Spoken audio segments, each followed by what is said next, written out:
को रो के दिखाने के आदी हो जाओ। वक्त कट गया है, मौतें हो रही, अब तो होलसेल में हो रही हैं। पहले इक्का दुक्का होती थी, अब थोक में हो रही है। पूरी पूरी गाड़ी साफ हो जा रही है। हाँ, बारात से लौट के आ रही थी गाड़ी, 9 मरे उसके अंदर। क्या है ये? क्या है? किसी बुजुर्ग से कहा था नसीहत फरमा दे, उन्होंने कहा था चल तुझे क्या नसीहत करे। कहा कभी जनाजे देखे? कहा हाँ। कहा जिसे जनाजों से नसीहत हासिल नहीं हो सकी उसे तकरीरों से क्या नसीहत मिल सकती है। जनाजे देखकर नसीहत हासिल करें। एक दिन हमें भी आना है। कह रहा जल्दी लेके चलो, मर गए फला साहब, जल्दी लेके चलो। इसे तू नहीं लेके जा रहा, ये तुझे लेके जा रहा है कब्रिस्तान। इसे तुम नहीं लेके जा रहे हो, ये तुम्हें लेके जा रहा है। और ये तुम्हें दिखा रहा है देखो आज मैं आया हूं, कल तुम्हें यहां आके लेटना है। एक बल्ब कमरे का फ्यूज हो जाए तो जब तक लाइट का इंतजाम नहीं कर लेता घुसता नहीं कमरे के अंदर। और कब्र वो ठिकाना जहां कोई कुमकुमा भी नहीं है, एक चिराग भी नहीं है। फिर अंधेरा होगा ना। डर क्यों रे, बोलो ना। अंधेरे का घर है ना, फिर चिराग जलाया हमने। तैयारी की कोई? क्या तैयारी की? जो होगा देखा जाएगा। मौलवियों की बातें ऐसी रहती हैं। मस्जिद से निकल के कह रहा है सब ठीक है, लेकिन इमाम साहब का पैर हिल गया था, इमाम साहब की किरात सही नहीं है, मजा नहीं आ रहा। मजा ये मस्जिद से निकल के कह रहा है, जिसे बिस्मिल्लाह याद नहीं वो इमाम की किरात को गलत कह रहा है। हाँ, और मालूम है ये क्या क्यों रहा है? मजा नहीं आ रहा। इसके बेटे की फातिहा में इमाम साहब लेट हो गए, इसलिए झगड़ा निकाल के कह रहा है नहीं नहीं इमाम साहब की किरात अच्छी नहीं है। अगर इससे पकड़ के पूछ लो ना दुआए कुनूत सुना, तो कह रहा पता नहीं जी दुआए कुनूत होती क्या है। अगर इससे पूछो ना उम्मत किसकी है, तो कह रहा भूरों के मोहल्ले में रह रहा हूँ, इसे उम्मत तक की तमीज नहीं है। उलमा पे उंगलियां उठाने वालों, हाथ जोड़ के तुमसे कहता हूँ खुदारा अपने उलमा का एहतराम करना, अपने इम्मा के खिलाफ मत जाना। जो कौम अपने रहनुमा के खिलाफ जाया करती है उसकी दुनिया भी बर्बाद कर दी जाती है, आखिरत भी बर्बाद कर दी जाती है। कह रहा तैयारी पूरी है, जो होगा देखा जाएगा। कब्र के सवाल जानते हो? कितने सवाल होने कब्र में? कितने? इनकी उंगली देख के ना बताओ, हो सकता है मैं इनके इशारे से इत्तेफाक ना रखता हूं। कितने सवालों ने? 3 होने। तैयारी तो फिर पक्की हो गई होगी। हाँ बहुत अच्छे। कह रहा मौलाना हम यहाँ उर्दू बोलते हैं, कब्र में अरबी कैसे बोलेंगे? तो मैंने कहा यहीं सीख ले मेरे भाई। अल्लाह की तौफीक से अल्लाह जब आसानी फरमाएगा तो सब समझने लग जाएंगे, सब समझने। मगर बहरहाल तैयारी भी करनी है, तैयारी भी करनी है। इंतकाल होते हैं, मैयत होती है, तो लड़का खड़े होकर कह रहा है हमारे अब्बा पे किसी का कर्जा हो तो माफ कर दियो।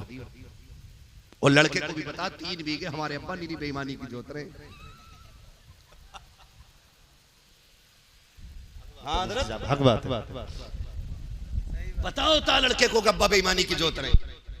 और कह के गए थे इसके कागज दबा के रखना। और रस्मन कह रहा अब्बा ने किसी का लिया हो तो दे दियो, माफ कर दियो। पहले कह भाई मेरे अब्बा पे 3 बीघे बेईमानी की थी, वो ले लो नहीं चल के। उससे कहते दे, तो कह रहा वो तो अब्बा ने तो बेईमानी करी थी, मैंने थोड़ी करी, हिसाब अब्बा देंगे, मैं क्यों दूं? ये कंडीशन हमारे बाप से मोहब्बत की है हमारे। कब्र पे खड़े हो कह रहा किसी का हक मारा हो तो माफ कर देना। तुम्हें पता है आज तुम्हारी माफी से कुछ नहीं होने वाला है।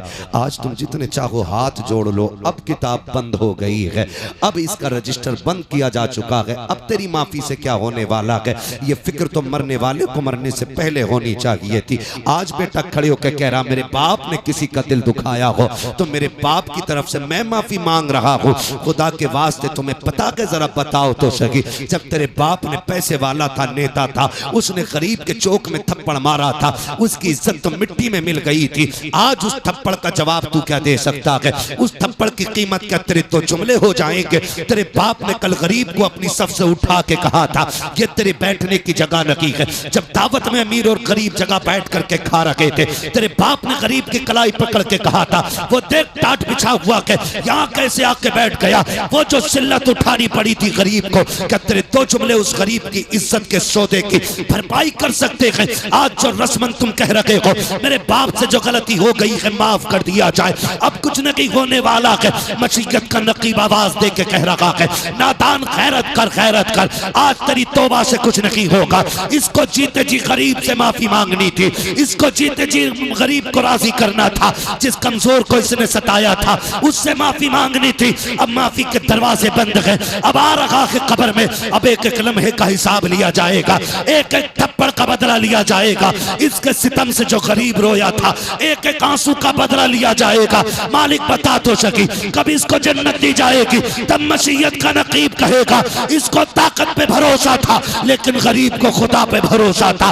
गरीब आज के दिन सब्र कर रहा था कि कभी मैं भी कब्र जाऊंगा, अपने रब से इसकी शिकायत करूंगा। अब मैं गरीब के करीब हो गया हूँ, गरीब मेरे करीब हो गया है, अब तेरी माफी से नहीं बल्कि उस वक्त तक इसे जन्नत नहीं दूंगा जब तक एक एक आंसू का बदला नहीं दिला दूंगा। इसलिए खुदा के वास्ते कब्र पे खड़े होकर के माफी से कुछ नहीं होने वाला है। अगर भलाई चाहते हो जीते जी माफी मांग लो ताकि अल्लाह तुम्हारी कब्र को जन्नत की क्यारी बना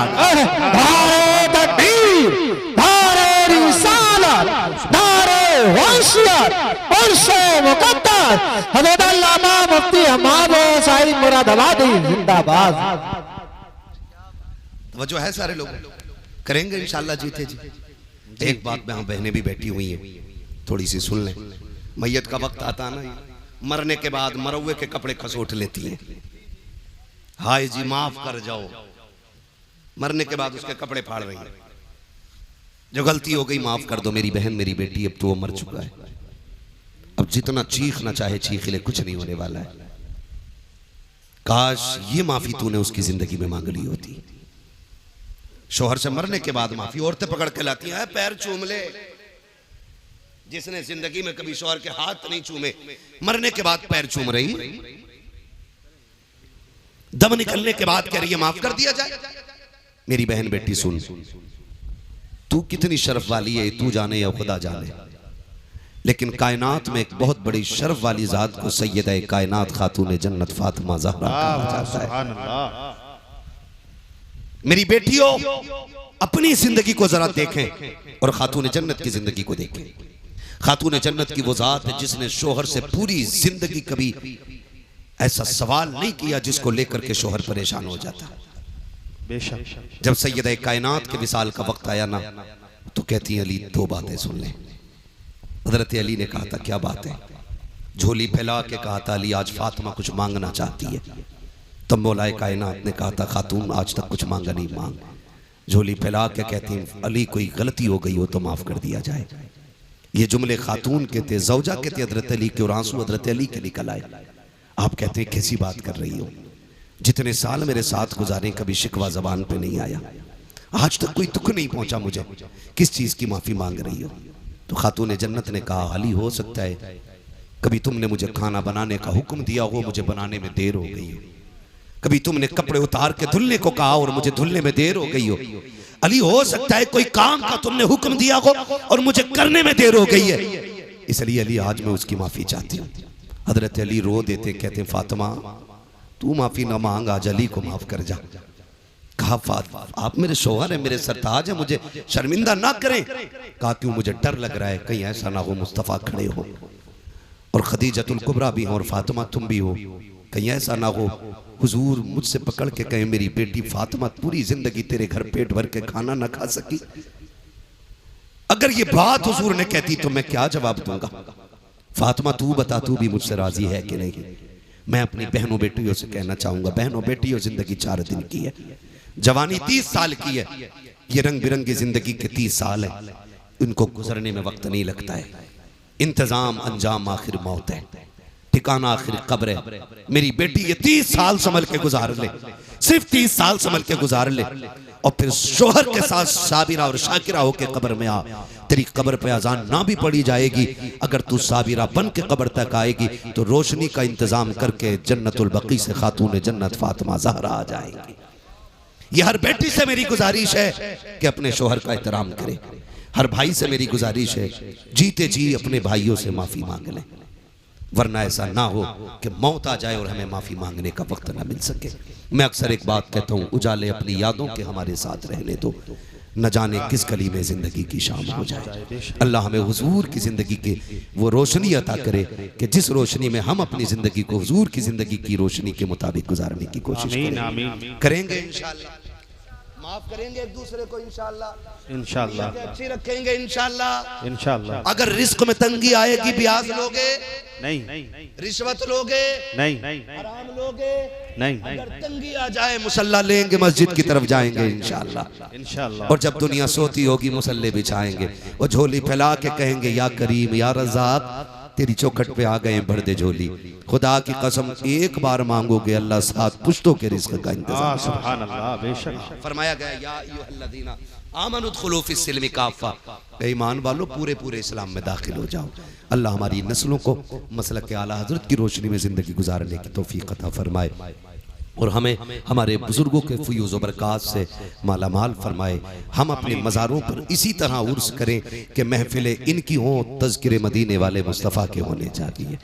ऐसी ही खूबसूरत महफिलें सजाएं और जो लोग भी ऐसी महफिलों में जाते हैं जहाँ पे तमाशे हों, ढोलक हों, वो रातें बर्बाद करके आते हैं, ज़िंदगी तबाह करके आते हैं।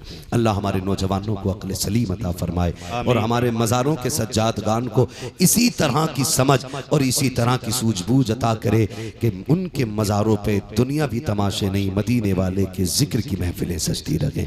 बस जो हुए अगलात उनको माफ़ फरमाए रब्बे कायनात। ज़िंदगी ने दिया साथ, फिर होगी मुलाकात, चमन रहा फूल खिलेंगे, ज़िंदगी रही फिर मिलेंगे, मुसाफिर हम भी मुसाफिर हो तुम भी, किसी मोड़ पर फिर मुलाकात होगी। सारे लोग कलमा शरीफ पढ़ लीजिए, ला इलाहा, और जोर से ला इलाहा इल्लल्लाहु मुहम्मदुर रसूलुल्लाह। कुछ लोगों ने मुझसे फरमाइश की थी सिर्फ 2 अशआर पढ़कर और इंशाअल्लाह। मुस्तफा जाने रहमत पे लाखों सलाम, शम्ए। एक मिनट रुक जाइए, सारे लोग मेरे साथ इस्तग़फ़ार पढ़ लें। ऐसी भी क्या जल्दी है भाई, 2 मिनट रुक जाइए। सारे लोग कलमा शरीफ पढ़ लें, ला इलाहा इल्लल्लाहु मुहम्मदुर रसूलुल्लाह, अस्तगफिरुल्लाह रब्बी मिन कुल्ली ज़ंबि व अतूबु इलैहि व मा अलैना। खूबसूरत अशार मुलाहिज़ा किए और उनसे भी पहले खतीबुल हिंद नब्बाज़ कौम व मिल्लत हज़रत अल्लामा मौलाना कारी इम्तियाज़ अहमद बरकाती साहिब क़िबला से बेहतरीन तकरीर समाअत फरमाई। मुसलसल तकरीबन 3रा साल है इम्तियाज भाई को यहाँ आते हुए और मेरी आज इन्हीं के तवस्सुल से पहली मर्तबा हाजिरी हो रही है। हज़रत हाफिज़ व क़ारी महफूज आलम साहिब क़िबला, इनकी ख्वाहिश और साहिब सज्जादा मोहतरम सैयद अब्दुल रऊफ साहिब क़िबला की ख्वाहिश पर मेरी और आपकी आज मुलाकात हो रही है। मेरी आपसे गुजारिश है कि जितनी देर भी सुने मोहब्बतों के साथ सुने और जो थोड़ी बहुत अफरा तफरी मुझे महसूस हो रही है अगर ये ख़त्म हो जाए तो बेहतर हो। जरूरी नहीं है कि मैं अगर लास्ट में बैठा हूं तो फजर तक मैं बोलूंगा। नूर मोहम्मद पानी लिए, पानी ये भैया गाड़ी बदले में मोटरसाइकिल कोई अपनी छोड़ गए हैं और दूसरों की ले गए हैं, तो अपनी गाड़ी चेक करना देखना। यानी यूपी 21 CY 9549 ये गाड़ी छोड़ गए, ये गायब है, ये गायब है। अच्छा, ये यूपी 21 CU 9549 ले गए और 21 DB 3892 ये ले गए। तो ये आल्टी पल्टी हो गई भैया। अपनी गाड़ी के नंबर चेक कर लो और अपनी ले जाओ, वो पहुंचा दो अगर मेरी आवाज सुनने हो तो। 9549 जो छोड़ के गए हैं, 3992 लेके गए हैं। ठीक है चलो।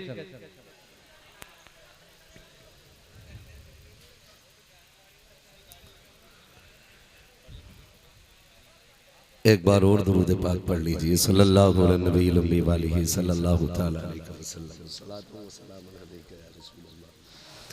सल्लल्लाहु तआला अलैहि वसल्लम। खैरियत है आप लोग? खैरियत हैं? अल्लाह सबको खैरियत से रखे और सलामत रखे। मैं मुबारकबाद पेश करता हूँ तमाम ही मेंबरान कमेटी को और बानियान उर्स को कि जिन्होंने उर्स के मुक़द्दस मौके पे अल्लाह और उसके रसूल के जिक्र की महफिल सजाई है। जबकि इस दौर में अक्सर मज़ार और सज्जादगान और उर्स वालों ने कौम और मजहब का बेड़ा गर्क कर रखा है। कभी उर्सों के नाम पे कव्वालियां, कभी मुकाबले, कभी मुशायरों के नाम पे गुंडागर्दियां। इन सब चीजों को देख करके गैर हम पे हंसते हैं और लोग ये कहते हैं कि ये मसलक आला हजरत है। याद रखिएगा,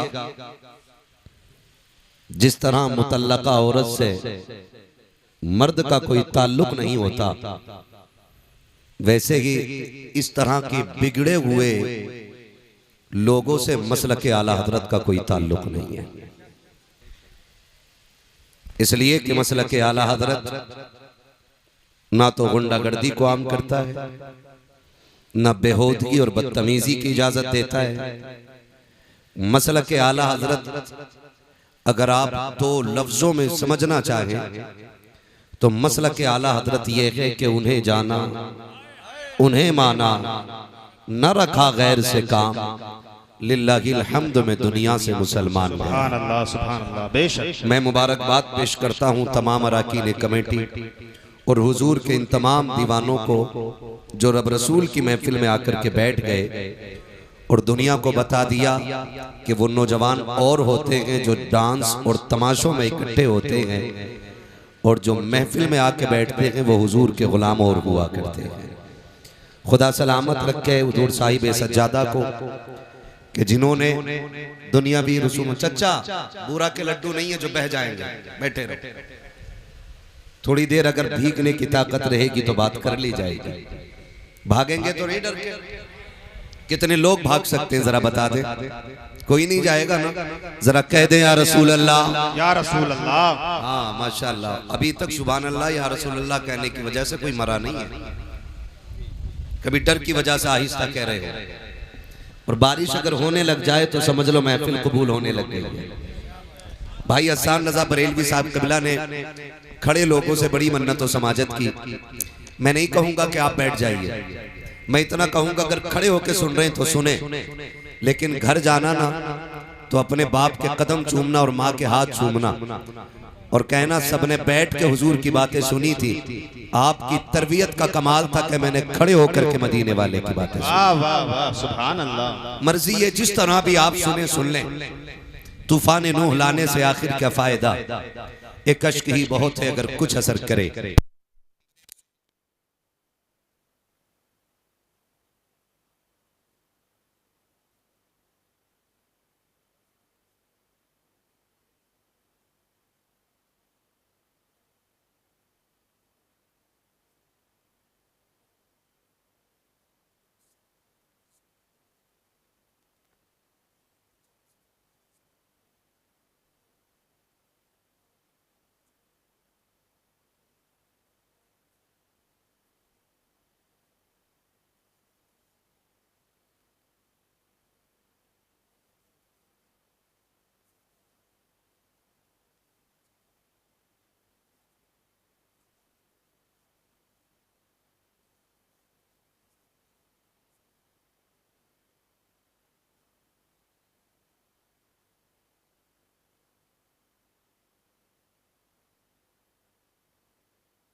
करने लगते हैं, आज देखा ठेकेदार के बेटे पे कितना पैसा है, आज पता चला फला पे कितना पैसा है। आग लगे ऐसी दौलत को जो इस्लाम को बर्बाद करने पे तुले है, जो इस्लाम को बदनाम करने पे तुले है। मेरा ऐलान ये है पैसे वालों से, खुदा ने आपको दौलत से नवाजा है तो अय्याशियों के अड्डों पे न लौटाइए, तमाशों में न लगाइए। खुदा ने आपको दौलत से नवाजा है तो जा पूरी बस्ती में जाके तलाश कर, तेरी बस्ती में कोई बेवा भी रहती होगी, कोई यतीम बच्ची भी होगी। आज तक जिसके दरवाजे पे कोई रिश्ता लेकर के इसलिए नहीं आया कि उसके देने के लिए उसकी माँ के पास कुछ नहीं है। खुदा के वास्ते इस दौलत को उठाओ और गरीबों की झोली में डाल दो। खुदा की कसम, अगर तेरी इस दौलत की वजह से किसी गरीब का घर आबाद होगा, अल्लाह उसके सदके में तेरी कब्र को जन्नत का गहवारा बना देगा। नारे तकबीर, नारे रिसालत, मसलके आला हजरत मुफ्ती हम्माद साहिब किबला, नारे तकबीर।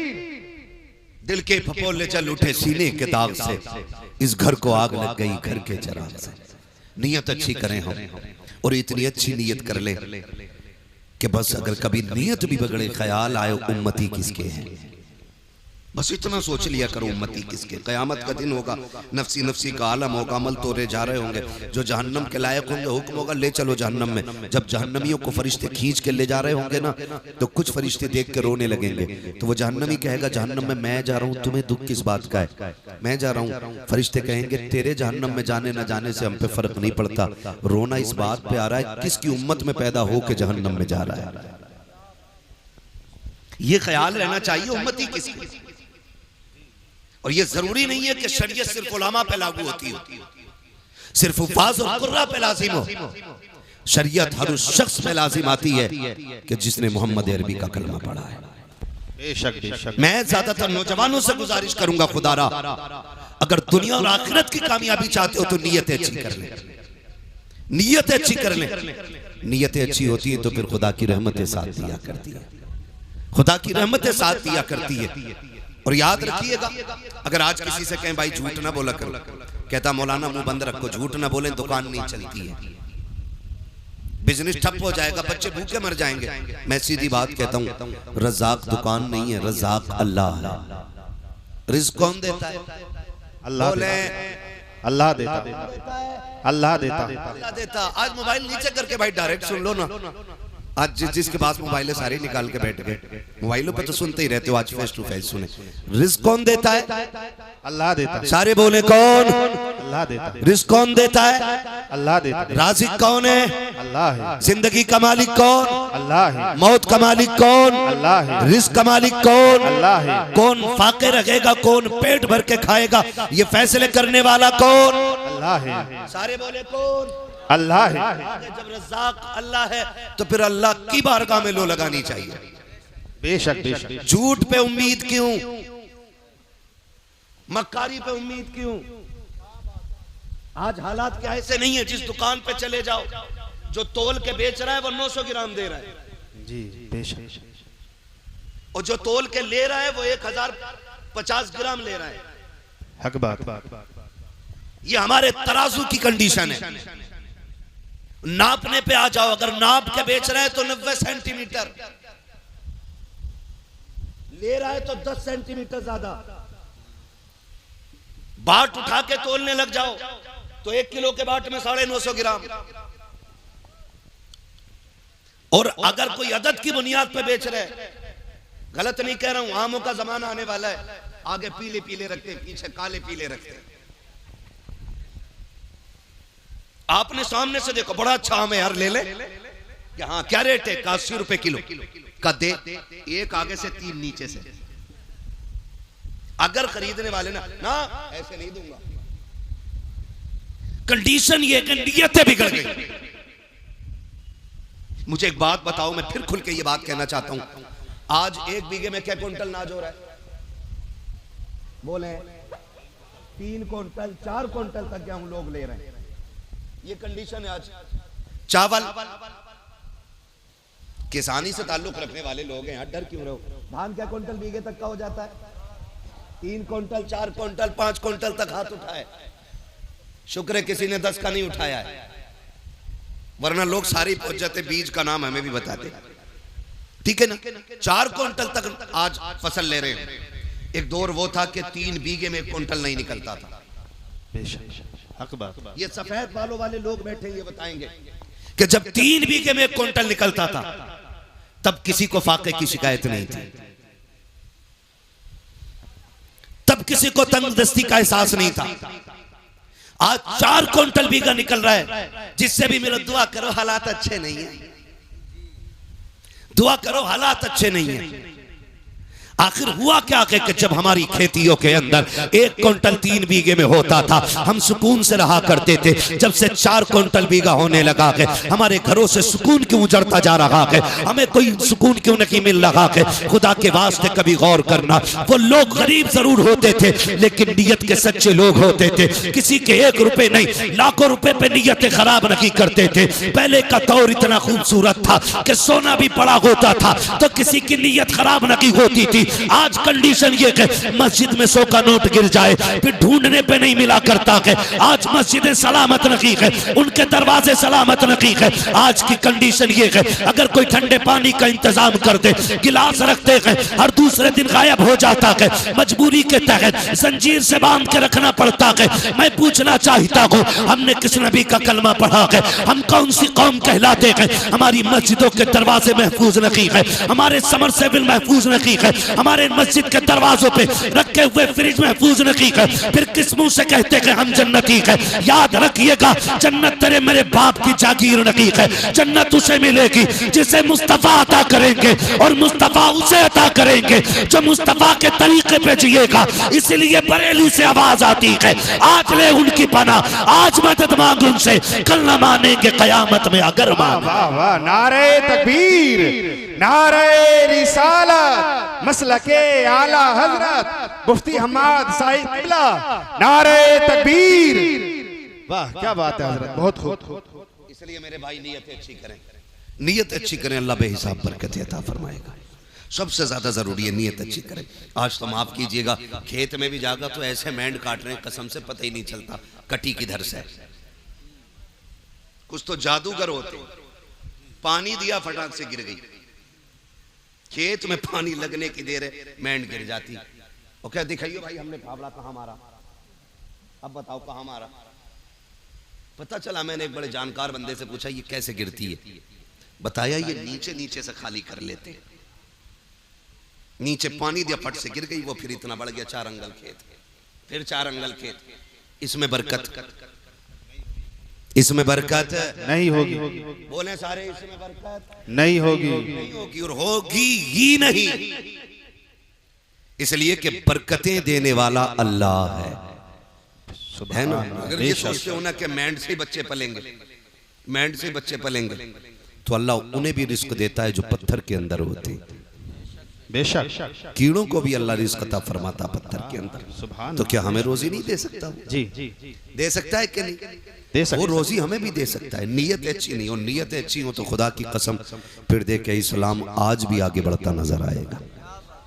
सिर्फ नीयत अच्छी होनी चाहिए, नीयत अच्छी होनी चाहिए। मैं फिर वो बात दोहराऊं कि दिल्ली की जामा मस्जिद का वाकया है ये। दिल्ली की जामा मस्जिद पे फकीर बैठा हुआ था। आज तो बड़ी पगड़ी वालों की नीयत अच्छी नहीं है, आज तो बड़े जुब्बा दस्तार वालों की नीयत अच्छी नहीं है ना।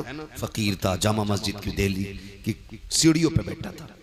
अब चूंकि एक खूबसूरत जगह हमारे मुल्क में तारीखी जगह जामा मस्जिद भी है, ठीक है। यहाँ पे जितनी भी तारीखी मकामात हैं शुक्र है वो सारे मुसलमानों के हैं, सारे मुसलमानों के, क्योंकि हिंदुस्तान मुसलमानों का है, मुसलमान हिंदुस्तान के हैं। बेशक ये बात याद रखिएगा। हमें कभी कोई यहां से अलग नहीं कर सकता, यहां से अलग नहीं कर सकता, नहीं कर सकता है। ये जितनी भी मुश्किलें आ रही है ना ये हमारे अपने ही चापलूस मुसलमानों की वजह से आ रही है।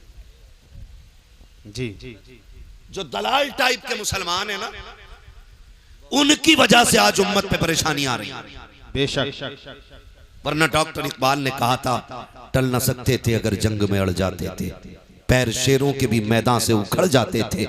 दश्त तो दश्त है दरिया भी न छोड़े हमने, बहरे जुल्मात में तोड़ा दिए घोड़े हमने। ये हमारी तारीख रही है। आज 500 रुपए मुसलमान बिक जाता है, झूठी गवाहियां दे देते हैं अपने भाइयों के खिलाफ, हक बात। झूठी गवाहियां। क्यों? 500 रुपए में तेरे बच्चे पल जाएंगे? क्या गुजारा 500 रुपए में हो जाएगा? अगर गुजारा 500 रुपए में हो तो मुझसे 5000 ले जा, लेकिन अहद कर कभी किसी मुसलमान के साथ गद्दारी नहीं करनी है। रोना आता है इन बातों को लेकर के। आज हम किस मकाम पे खड़े हैं? आज हमारे मज़ारों की कंडीशन ये है, डीजे डांस तमाशे सारे हो रहे हैं, उम्मत की बेटियों की आबरू लूटी जा रही है, लेकिन मज़ार के सज्जाद खान को गैरत नहीं आ रही है। उनको तमाशे चाहिए, उनको वहां पर कव्वालियां और ढोलक चाहिए। मैं पूछना चाहता हूँ, कव्वालियों के नाम पे पैसों में आग लगाने वालों, कितनी बेटियों को आज कॉलेज के आगे नकाब उतरवा करके उनकी बेआबरू, उनकी इज्जतों के सौदे हो गए। कितनी बेटियों को एग्जाम हॉल में नहीं जाने दिया जाता क्योंकि वो नकाब के अंदर है। कितनी बेटियों को स्कूल के दरवाजे से लौटा दिया गया क्योंकि वो गैरत वाली बेटी बन करके गई है। हमारी कौम के अंदर तमाशे देखने वाले भी हैं, कव्वालियों पर नाच देखने वाले भी हैं, लेकिन आज तक किसी को ख्याल नहीं आया है कि इन बेटियों की लुटती हुई आबरूओं को कैसे बचाया जाए, इनके पर्दों की हिफाजत कैसी की जाए। खुदा के वास्ते बंद करो ये तमाशे। जितने पैसे तमाशे पे लगाते हो उन पैसों को उठा करके बच्चियों के लिए किसी स्कूल का निर्माण करो, किसी कॉलेज का आप वजूद कायम करो, ताकि हमारी बेटियां गैर के दरवाजों की मोहताज ना रखें। ऐसे स्कूल बना दो कि जहां पढ़ने वाली भी गैरत वाली बेटी हो और पढ़ाने वाली भी मोहम्मद अरबी के दर की कली। कौन हमसे सुनता? नहीं जी, अपने उलमा की आप कदर करें, कदर करें। क्या हमारी कौम में ये बेरा रवि नहीं है? अल्लाह से ये साहब की उम्र में बेपना बरकत अता करे कि ये यहाँ उर्स के मौके पे जलसे करा रहे हैं। जितने लोग बैठे हैं कम से कम इन तक दीन पहुंच तो रहा है ना, दीन पहुंच तो रहा है इन तक हुजूर का। कोई बात तो शायद किसी के सीने में असर करेगी। ओ भाई, हम नहीं चाहते आज के बाद किसी बेटी की फिर से आबरू लूटी जाए, फिर से किसी बेटी का नकाब उतरवाया जाए, फिर से किसी बेटी के दुपट्टे खुलवाए जाएं सर से। क्यों? क्योंकि हमारे अपने स्कूल नहीं है, हमारे अपने इदारे नहीं है। हमारी बेटियां गैर महफूज हैं। कभी ट्यूशन के नाम पे मारी गई, कभी तालीम की बुनियाद पे उनका इस्तेमाल किया गया। कब बदलेंगे हम? उर्स हम हल्के कर लेंगे, लेकिन अब बेटियों की इज्जत के साथ खिलवाड़ नहीं होने देंगे। ये हम सब अहद करें। और याद रखिएगा, ये काम किसी एक बंदे का नहीं, हर बंदे का काम है। और ये हर बंदा कैसे करेगा? क्योंकि एक और भी भूख है हमारे अंदर कि साहब मैं बड़ा बन जाऊं, अध्यक्ष मैं रहूं, खजांची मैं रहूं, सेक्रेटरी मैं रहूं। कुछ नहीं, हम कुछ नहीं, हम सारे हुजूर के दीन के नौकर बने। यहां हमें कोई सिला नहीं चाहिए। और ये जुर्रतें, ये अखलाक हुजूर के सहाबा में था, हुजूर के सहाबा में था। कैसा अखलाक था आप जानते? कैसा अखलाक था? जब हज़रत उमर फारूक आजम ने बैतुल मुक़द्दस फतेह किया तो आप गुलाम के साथ जा रहे हैं और आपने बारी मुकर्रर की हुई है कि इतनी देर तू बैठेगा और फिर इतनी देर मैं बैठूंगा। सफर करते करते करते करते जब करीब आ गए ना, तो गुलाम ने कहा हुजूर अब दुश्मनों के करीब हैं हम लोग, बारी मेरी है लेकिन आप बैठ जाएं ताकि लोगों को पता चले कि इस्लाम का बादशाह आ रहा है, इस्लाम का खलीफा आ रहा है। हजरत उमर ने कहा चुप हो जा। फरमाने लगे इज्जतें खिलाफतें ऊंची कुर्सियों में नहीं है, इज्जतें अल्लाह ने मोहम्मद अरबी की गुलामी में रखी हुई है। तो हम ये क्यों कहते हैं यार कि भाई मैं सेक्रेटरी बनूं, मैं सदर बनूं, तब हम कौम के लिए कोई कॉलेज कोई स्कूल बनाएंगे? नहीं, आपके इलाके में आपकी बस्ती में जो सबसे बड़ा आलिम है, ये जिम्मेदारी उसकी लगा दे। अगर वो चला भी जाए तो फिर जो उसकी कुर्सी पे बैठे कि अब तेरी जिम्मेदारी है, इसलिए कि उलमा आते जाते रहेंगे, दीन हुजूर का कयामत तक बाकी रहना है। आप तालीम का इंतजाम करें। मान लीजिए एक भाई ने बहन की आबरू के लिए उसके हाथ पीले करने के लिए 10 साल सऊदी में काट दिए और हमारी बेटी किसी गैर मुस्लिम के साथ मुंह काला करके भाग गई, तो ऐसी 10 साल की कमाई का इज्जत बचा पाएगी? बोले बचेगी खानदान की इज्जत, बचेगी गांव की इज्जत? नहीं, पूरी नस्ल की नाक कट जाया करती है। क्यों ना उसी कमाई का 1 साल का हिस्सा हम उठा के ऐसी जगह लगाएं जहां इज्जतें बचती भी रहें, इज्जतें बढ़ती भी रहें। सुभान अल्लाह। ये हमारी आपकी सबकी जिम्मेदारी होनी चाहिए। लेकिन नहीं, ये सोचे तो वो सोचें जो इज्जतदार हों, जिन्हें इज्जत से मतलब ही नहीं है, जिनकी बेटी के दामन पे 70 दाग भी होंगे तो वो जहेज का लेप लगा के हर बेटी को भी आने की ताकत रखते हैं। ये फिक्र तो उस गरीब को होती है ना जिसके पास इज्जत के सिवा कोई दौलत नहीं होती है। ये तो वो सोचेगा जिसके दामन में सिर्फ इज्जत ही इज्जत है। बेटी को देने के लिए मर्सिडीज फॉर्च्यूनर नहीं है, बेटी को देने के लिए 4 व्हीलर नहीं है। वो सोचता कि सिर्फ मेरे पास इज्जत रह गई है ताकि ये इज्जत बची रह जाए। खुदा के वास्ते अमीरों से भी गुजारिश है, कमजोरों से भी गुजारिश है, ताकतवर लोगों से भी गुजारिश है, पूरी कौम की इज्जत का सरमाया आज हमारी निगाहों के सामने है। अगर अब भी हमने अपनी कौम को नहीं संवारा, इसकी सही से तामीर नहीं की, तो आने वाले 10 सालों में जो कौम का हाल होने वाला है उस हाल पर रोने के सिवा हमारे पास कुछ रह नहीं जाएगा। और खुदा के वास्ते ऐसे तामीरी अड्डे बना दो, ऐसी तामीरी इदारे बना दो कि हमारी बेटियों को गैर का मुंह देखना ना पड़े। अरे बेटियों की बात तो छोड़ो, अगर बेटों को भी तालीम देनी होती है हम गैर के आगे गधे बन के खड़े होते हैं, 10-5 लाख डोनेशन देते हैं, तब जाके हमारे बच्चों को एक अच्छी यूनिवर्सिटी में एडमिशन मिलता है। उसके बाद भी सीट के लिए हाथ बांधे खड़े रहते हैं। कब तक गुलामी करते रहोगे,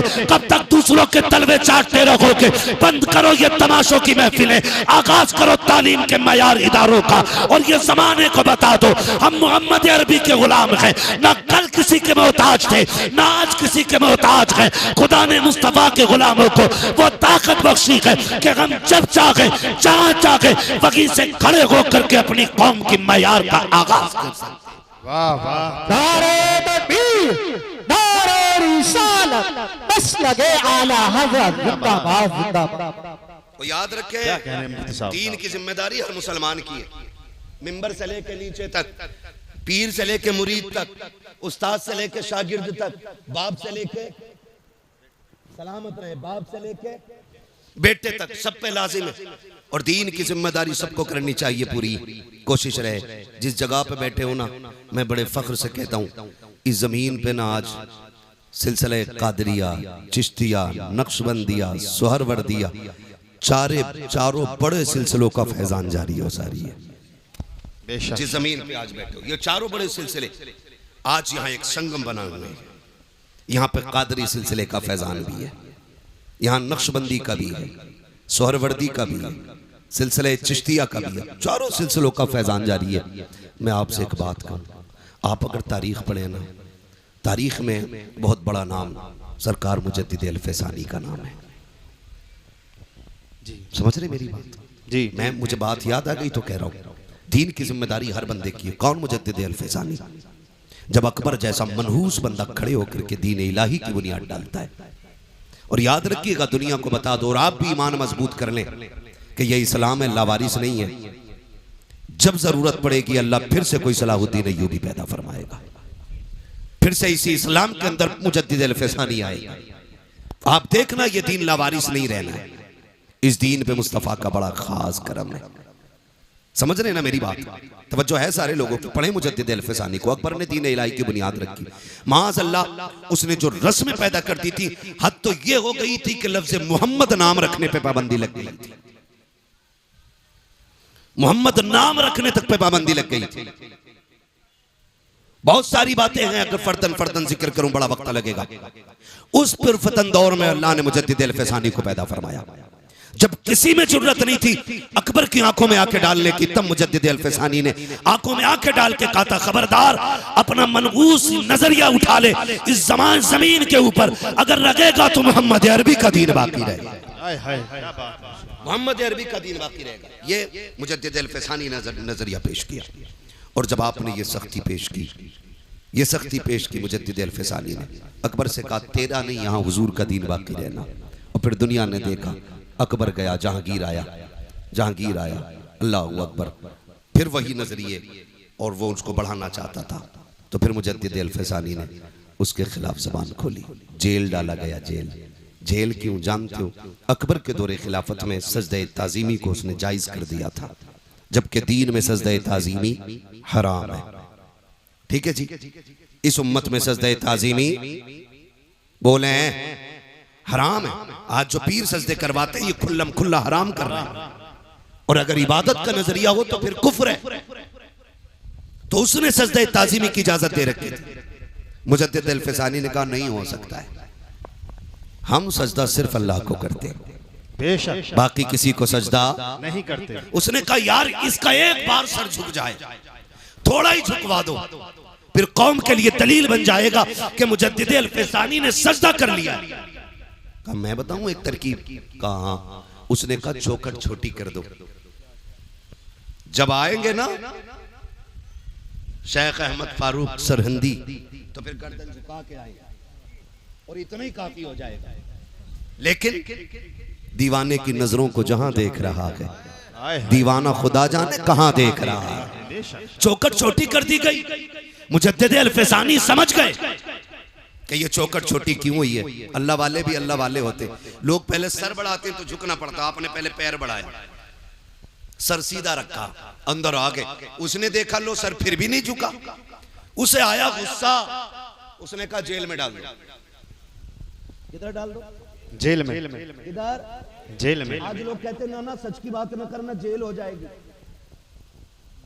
क्या करेंगे? पकड़े जाएंगे। मुजद्दिद अल-फ़सानी ने कहा मंजूर है, जेल में डाला गया, लेकिन अल्लाह वाला जहां बैठ जाता है, वो कहा था ना किसी ने, अली वाले जहां बैठे वही जन्नत सजा बैठे। जेल के अंदर गए, जाकर के आपने वहां दीन की तबलीग शुरू की है, तो कैदियों से लेकर के सिपाहियों तक, सिपाहियों से लेकर जेलर तक सारे आपके मुरीदी के हल्के में आ जाते हैं, सारे आपके पीछे दस्तबस्ता खड़े हो जाते हैं। आपकी ये शान व शौकत देखी है। एक दिन जहांगीर की बेटी के ख्वाब में मुस्तफा जाने रहमत तशरीफ ले आते हैं। जब उसने ख्वाब में देखा सरकार आए हुए हैं, लेकिन आका करीम नाराज है। जहांगीर की बेटी ने कहा था सरकार नाराज क्यों है? कहा राजी कैसे हो जाऊं, मेरा बेटा तुम्हारी जेल के अंदर कैद है और मुझसे रजामंदी की उम्मीद रखते हो। उसने बेटी ने उठ के सुबह बाप से कहा बादशाह वक्त सुन ले, रात मैंने मुस्तफा को ख्वाब में देखा है, आका का चेहरा उतरा हुआ था, सरकार गुस्से में थे और कह रहे थे मेरे बेटे को कैद में डाला है, इसलिए मैं तुमसे नाराज हूं। का खैरियत चाहते हो तो जल्दी से उसको कैद से आजाद किया जाए। जब ये खबर बादशाह ने हजरत मुजद्दिद अल-फ़सानी को पहुंचाई कि हम तुम्हें आजाद करना चाहते हैं, बाहर निकल आओ। अब अल्लाह वाले भी अल्लाह वाले होते हैं। आज के कैदी को खबर मिल जाए कि तुम आजाद कर दिए गए हो, कूदता हुआ दौड़ता है, फटाफट भागता है कि लो जी आजादी मिल गई है। मगर वाखरे मेरे मुजद्दिद, तेरे हौसले को सलाम, तेरी अज़मत और रिफत को सलाम। बादशाह के वक्त कह रहा है तुम्हें आजाद कर दिया गया है, लेकिन मुजद्दिद अल-फ़सानी ने कहा था ना ना ना ना, मुझे आजादी नहीं चाहिए। का फिर का मेरी कुछ शर्तें हैं। का कौन सी शर्तें हैं? का पहली शर्त तो ये है कि जितने लोगों को तुमने हक बोलने की बुनियाद पे जेल में डाला है, मुझसे पहले उन्हें आजाद करना पड़ेगा, पहले उनको आजाद किया जाए। मेरी दूसरी शर्त ये है कि जो अकबर ने दीन इलाही की बुनियाद रखी है, उस बुनियाद को उखाड़ करके दीन मुहम्मदी को कायम करना पड़ेगा। बादशाह परेशान हो गया। उसने कहा इसके अलावा का ये शर्तें पूरी करो तब मुझे आजादी चाहिए, वरना मैं नहीं आ सकता। उधर जहांगीर के सामने मुस्तफा का चेहरा भी था, इधर बादशाह के वक्त के सामने मुजद्दिद अल-फ़सानी की शर्तें थी, उसको झुकना पड़ा और ये कहना पड़ा। बादशाह ने कहा था ओ मुहम्मद अरबी के गुलाम आजा, कुर्सी तो मेरी है लेकिन हुकूमत आज से इस जमीन पे तेरी चलाई जाए। सुभान, नारे तकबीर, नारे तकबीर, नारे रिसालत, नारे रिसालत, उर्से मुक़द्दस, नारे तकबीर। सारे बंदों पे जिम्मेदारियां हैं दीन की, सारे अपनी जिम्मेदारी समझे। जहां जितना जिसका काम पड़ जाए और जितना हुजूर के दीन के काम कोई आ जाए, बस उतना ही अपने आप को खुश नसीब समझे। ये नहीं है कि आप हज करके आ रहे हो, 3 हज करिए, कह रहे अल्लाह का शुक्र है मौलाना इस साल में 6 उम्रे करे, 6 नहीं 8 कर ले। लेकिन अगर तेरे पड़ोस में कोई गरीब भूखा सो रहा है तो बता तेरे उम्रों का क्या बनेगा? मुझे बताना, अगर तेरे पड़ोस में कोई यतीम बच्ची गुर्बत की बुनियाद पे जिसके बाल सफेद हो गए, तो अल्लाह क़यामत में तेरे उम्रों पे तुझे जन्नत का टिकट देगा। तुझसे पूछा नहीं जाएगा तेरे पड़ोस में एक बच्ची बूढ़ी हो गई थी, बाप नहीं था, यतीम थी, तो बताओ हिसाब कैसे बनना है? इन वलियों के आस्थाने पे आने का फायदा यह है कि हम इनकी जिंदगी को अपनी जिंदगी के साथ मिला करके देखें कि हमारी जिंदगी में और इनकी जिंदगी में कितना बड़ा फर्क है। मज़ार सबके नहीं बनते, मज़ार उनके बना करते हैं जो रब रसूल के मोहब्बत में दुनिया से बेपरवाह हो जाते हैं। जो अल्लाह और उसके रसूल के हो जाते हैं, मज़ार उनके बना करते, मज़ार उनके बना करते। नौजवान मेरे सामने बैठे हैं, गुजारिश है मेरी आपसे, रवैये अच्छे कर लें, हुजूर के दीन की मदद करें और जितना जिससे हो सके हुजूर के दीन के साथ खड़ा हो। ये आज की सबसे बड़ी ज़रूरत है। और आखिरी बात कह दूं, अपनी सफ़ों में मोहब्बतें पैदा करो, झगड़ों से निकलो, इत्तेफाक पैदा करो। ये जो मेड़े काट काट के लड़ाइयाँ मार रखी हैं ना, ये जो बीगे और बीसों के झगड़े बंद कर दो। आज तक कभी किसी का भला पूरा नहीं हुआ है। बेशक 100 बीघे वाला भी गज भर कब्र में लेटा है, 2 बीघे वाला भी लेटा है। बता, अगर तूने 2 बीघा 4 बीघे किसी की मार के अगर जमीन बढ़ा भी ली तो तेरी कब्र में कौन सा अलग से तख्ता लगेगा? अगर जमीन की कसरत कब्र के रुतबे बुलंद करती तो मैं भी कहता 2-4 बीघे मेरे लिए भी हड़प लेना। लेकिन नहीं जानते हुए नाम वरबे निशां कैसे कैसे, जमी खा गई आसमां कैसे कैसे, बड़े बड़े कब्रिस्तान में लेटे। अगर ये नशा ना उतरता हो ना दौलत का, तो कभी कब्रें जाके देखो टूटी पड़ी है। फाथा तो बड़ी बात है, कोई मिट्टी डालने तक नहीं आ रहा है। कई कब्रों के तख्ते दिख रहे और कई कब्रों में हड्डियां नजर आती हैं। कभी कब्रिस्तान जाओ, क्या वो हमारी तरह नहीं थे? क्या उनके जमीन पे घर नहीं थे? क्या वो जायदादों के वारिस नहीं थे?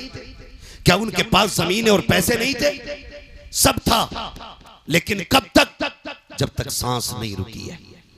जिस दिन सांसों की माला टूटी और सांसें मोती बन के हवा में बिखर गई ना, समझ लेना फिर उसके बाद कुछ नहीं रह जाएगा।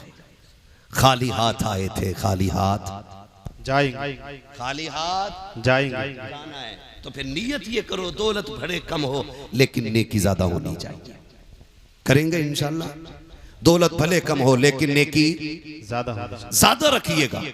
और अपनी कोशिश ये करें कि मुआशरे को बेहतर करें, बहन बेटियों को पर्दा सिखाएं, मुस्तफ़ा की शरीयत की पाबंदी सिखाएं। फरमाया गया, या अय्युहल्लज़ीना आमनु उदखुलू फ़िस्सिल्मि काफ़ा, ऐ ईमान वालों पूरे पूरे इस्लाम में दाखिल हो जाओ।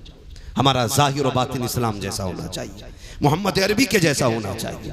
तुम नहीं जानते हो, कुरान कहता है लतुसअलुन्ना यौमइज़िन अनिन नईम, क़यामत के दिन एक एक नेकी के बारे में पूछा जाएगा। चल मैंने तुझे गाड़ी दी थी, बता इसका काम दीन में कितना लगाया तूने।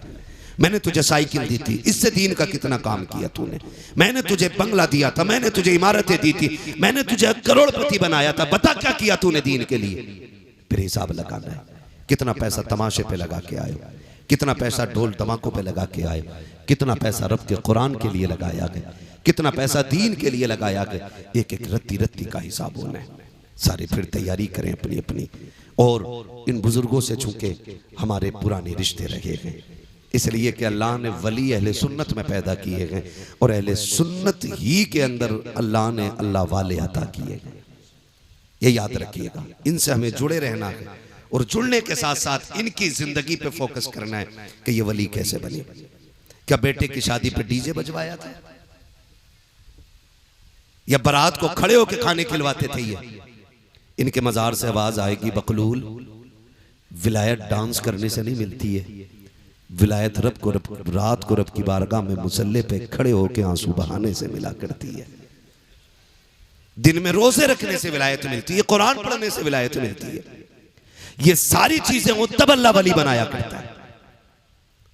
तो इसलिए मेरी गुजारिश है, बुजुर्गों की जिंदगी को अपनाओ, कुरान के करीब हो जाओ, मस्जिदों के करीब हो जाओ, मुसल्ले बिछाने के आदी हो जाओ, रब को रो के दिखाने के आदी हो जाओ। वक्त कट गया है, मौतें हो रही, अब तो होलसेल में हो रही है। पहले इक्का दुक्का होती थी, अब थोक में हो रही है। पूरी पूरी गाड़ी साफ हो जा रही है। हाँ, बारात से लौट के आ रही थी गाड़ी, 9 मरे उसके अंदर। क्या है ये? क्या है? किसी बुजुर्ग से कहा था नसीहत फरमा दे, उन्होंने कहा था चल तुझे क्या नसीहत करे। कहा कभी जनाजे देखे? कहा हाँ। कहा जिसे जनाजों से नसीहत हासिल नहीं हो सकी उसे तकरीरों से क्या नसीहत मिल सकती है। जनाजे देखकर नसीहत हासिल करें। एक दिन हमें भी आना है, कह रहा जल्दी लेके चलो, मर गए फला साहब, जल्दी लेके चलो। इसे तू नहीं लेके जा रहा, ये तुझे लेके जा रहा है कब्रिस्तान। इसे तुम नहीं लेके जा रहे हो, ये तुम्हें लेके जा रहा है। और ये तुम्हें दिखा रहा है, देखो आज मैं आया हूं, कल तुम्हें यहां आके लेटना है। एक बल्ब कमरे का फ्यूज हो जाए तो जब तक लाइट का इंतजाम नहीं कर लेता घुसता नहीं कमरे के अंदर। और कब्र वो ठिकाना जहां कोई कुमकुमा भी नहीं है, एक चिराग भी नहीं है, फिर अंधेरा होगा ना। डर क्यों रे, बोलो ना, अंधेरे का घर है ना, फिर चिराग जलाया हमने। तैयारी की कोई? क्या तैयारी की? जो होगा देखा जाएगा। मौलवियों की बातें ऐसी रहती हैं। मस्जिद से निकल के कह रहा है सब ठीक है, लेकिन इमाम साहब का पैर हिल गया था, इमाम साहब की किरात सही नहीं है, मजा नहीं आ रहा, मजा। ये मस्जिद से निकल के कह रहा है, जिसे बिस्मिल्लाह याद नहीं वो इमाम की किरात को गलत कह रहा है। हाँ, और मालूम है ये क्या क्यों रहा है? मजा नहीं आ रहा। इसके बेटे की फातिहा में इमाम साहब लेट हो गए,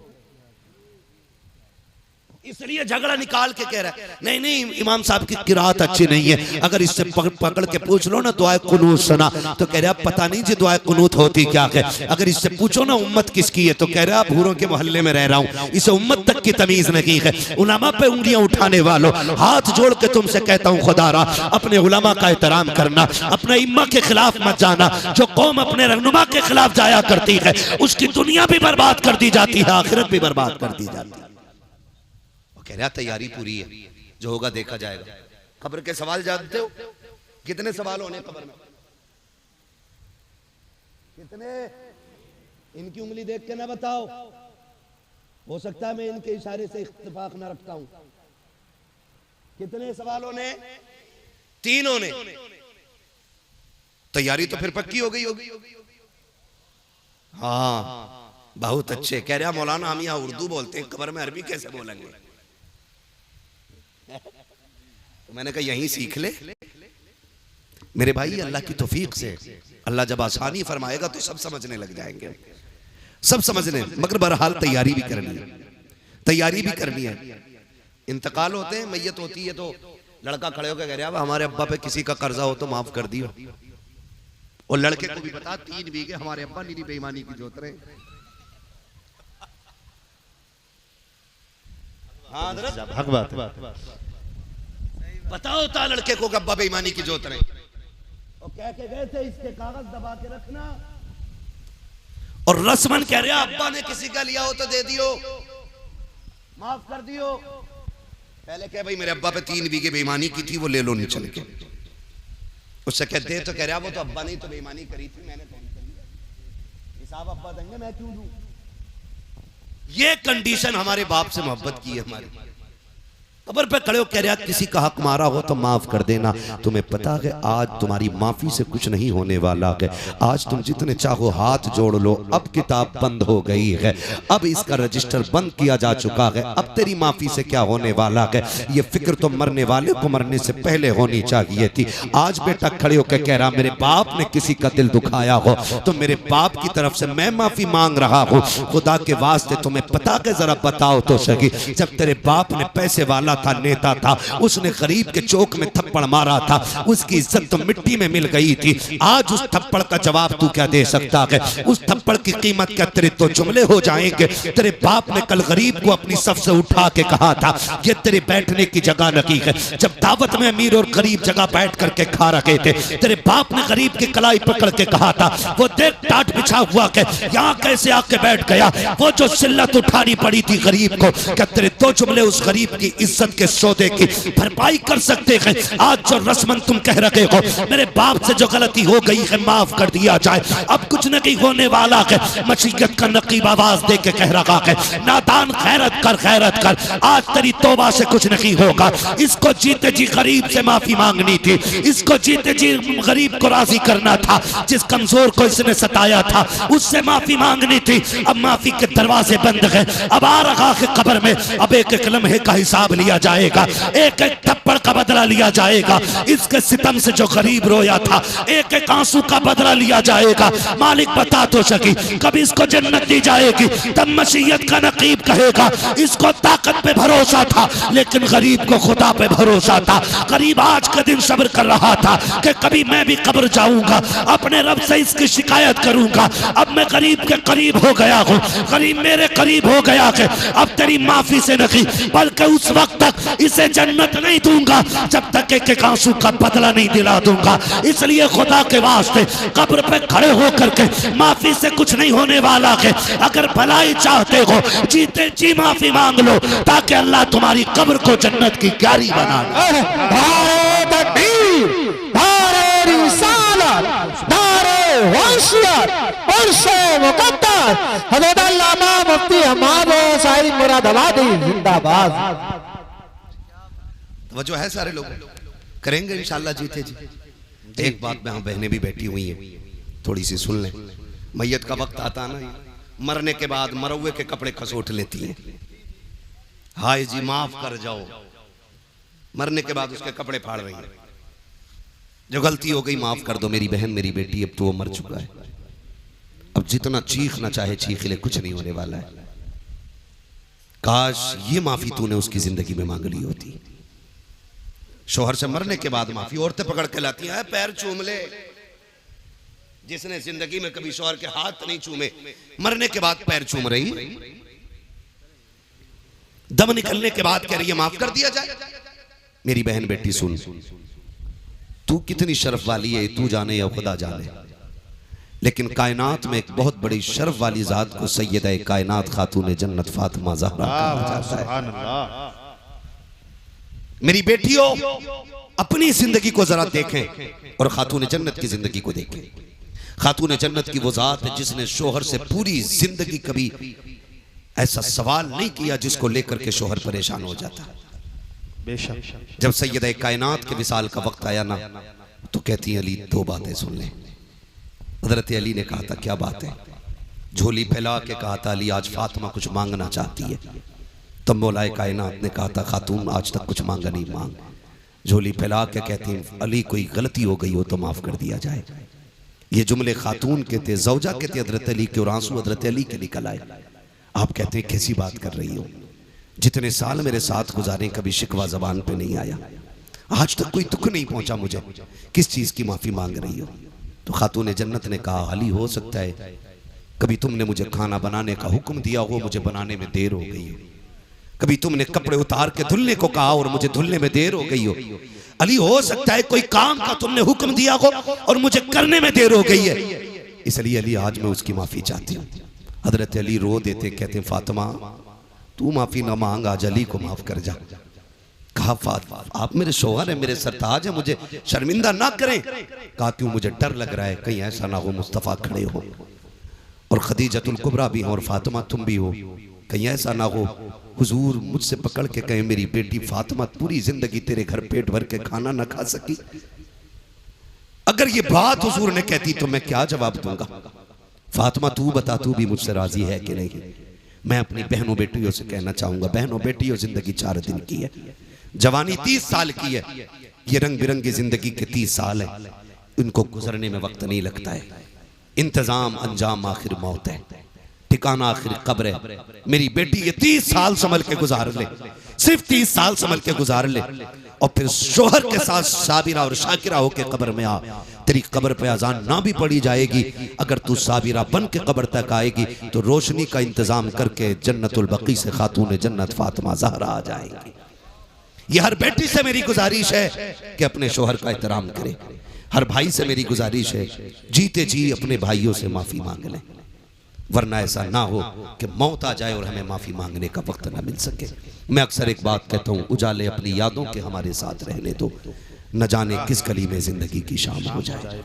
अल्लाह हमें हुजूर की जिंदगी के वो रोशनी अता करे कि जिस रोशनी में हम अपनी जिंदगी को हुजूर की जिंदगी की रोशनी के मुताबिक गुजारने की कोशिश करेंगे। इंशाअल्लाह माफ करेंगे एक दूसरे को, इंशाअल्लाह इंशाअल्लाह अच्छी रखेंगे, इंशाअल्लाह इंशाअल्लाह। अगर रिस्क में तंगी आएगी, ब्याज लोगे नहीं, रिश्वत लोगे नहीं, हराम लोगे नहीं, अगर तंगी आ जाए मुसल्ला लेंगे, मस्जिद की तरफ जाएंगे इंशाअल्लाह। इंशाअल्लाह। और जब दुनिया सोती होगी मुसल्ले बिछाएंगे, वो झोली फैला के कहेंगे या करीम या रज़ाक तेरी चौखट पे आ गए भर दे झोली। खुदा की कसम एक बार मांगोगे अल्लाह 7 पुश्तों के रिस्क का इंतजाम। सुभान अल्लाह। बेशक फरमाया गया या अय्युहल्लज़ीना आमनु उदखुलू फिस्सिल्मि काफ़ा, ईमान वालों पूरे पूरे इस्लाम में दाखिल हो जाओ। अल्लाह हमारी नस्लों को मसलक के आला हजरत की रोशनी में जिंदगी गुजारने की तौफीक अता फरमाए। और हमें हमारे बुजुर्गों के फयूज़ व बरक़ात से माला माल फरमाए। हम अपने मज़ारों पर इसी तरह उर्स करें कि महफिलें इनकी हों, तज़किरे मदीने वाले मुस्तफ़ा के होने चाहिए। ऐसी ही खूबसूरत महफिलें सजाएं, और जो लोग भी ऐसी महफिलों में जाते हैं जहाँ पे तमाशे हों, ढोलक हों, वो रातें बर्बाद करके आते हैं, ज़िंदगी तबाह करके आते हैं। अल्लाह हमारे नौजवानों को अक़ल सलीम अता फरमाए और हमारे मज़ारों के सज्जादगान को इसी तरह की समझ और इसी तरह की सूझबूझ अता करे कि उनके मज़ारों पे दुनियावी तमाशे नहीं, मदीने वाले के जिक्र की महफिलें सजती रहें। बस जो हुए अगलात उनको माफ़ फरमाए रब्बे कायनात। ज़िंदगी ने दिया साथ, फिर होगी मुलाकात, चमन रहा फूल खिलेंगे, ज़िंदगी रही फिर मिलेंगे, मुसाफिर हम भी मुसाफिर हो तुम भी, किसी मोड़ पर फिर मुलाकात होगी। सारे लोग कलमा शरीफ पढ़ लीजिए, ला इलाहा, और जोर से ला इलाहा इल्लल्लाहु मुहम्मदुर रसूलुल्लाह। हज़रात किराम, कुछ लोगों ने मुझसे फरमाइश की थी सिर्फ 2 अशआर पढ़कर, और इंशाअल्लाह मुस्तफा जाने रहमत पे लाखों सलाम शम्ए। एक मिनट रुक जाइए, सारे लोग मेरे साथ इस्तग़फ़ार पढ़ लें। ऐसी भी क्या जल्दी है भाई, 2 मिनट रुक जाइए। सारे लोग कलमा शरीफ पढ़ लें, ला इलाहा इल्लल्लाहु मुहम्मदुर रसूलुल्लाह, अस्तग़फिरुल्लाह रब्बी मिन कुल्ली ज़ंबि व अतूबु इलैहि व मा अलैना।